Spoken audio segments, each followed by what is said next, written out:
So finally খুব শীঘ্রই আবারও দলে ফিরছেন মোহাম্মদ শামি। বন্ধুরা, ঘরের মাঠে অনুষ্ঠিত বিশ্বকাপে বল হাতে আগুন জ্বালিয়েছিলেন তিনি।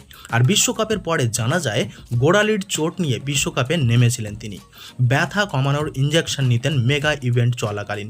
আর সেই মোহাম্মদ শামি এবার নেটে বোলিং অনুশীলন শুরু করেছেন। আর সেই ভিডিও ছড়িয়ে পড়েছে সোশ্যাল মিডিয়ায়। বন্ধুরা, চলতি বছরের শুরুর দিকে অস্ত্রোপচার হয় মোহাম্মদ শামির। আর তারপরে দীর্ঘ 8 মাস বিশ্রামে ছিলেন তিনি। আর ঘরের মাঠে অনুষ্ঠিত অস্ট্রেলিয়া সিরিজ, IPL 2024 এবং T20 বিশ্বকাপ সহ একাধিক সিরিজে নামেননি মোহাম্মদ শামি। 2023-এর বিশ্বকাপে 7টি ম্যাচে 24টি উইকেট নিয়েছেন মোহাম্মদ শামি। তার এই আগন্তুক বলে ঝলসে যায় প্রতিপক্ষ। আসন্ন শ্রীলঙ্কা সফরেও শামি ফিরতে পারবেন না জাতীয় দলে।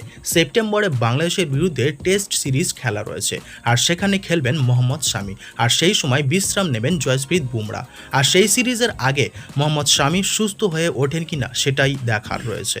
আর সুস্থ হয়ে উঠলেও আগের স্বামীকে কি দেখা যাবে সেটা এখন আমাদের অপেক্ষা করতে হবে। তবে খুশির খবর এটাই যে খুব শীঘ্রই মোহাম্মদ শামিকে ভারতীয় দলে দেখা যাবে। তো মোহাম্মদ শামিকে যারা পছন্দ করেন তারা অবশ্যই ভিডিওতে লাইক করে চ্যানেলটি সাবস্ক্রাইব করে নেবেন। ফিরে আসছি পরের ভিডিওতে।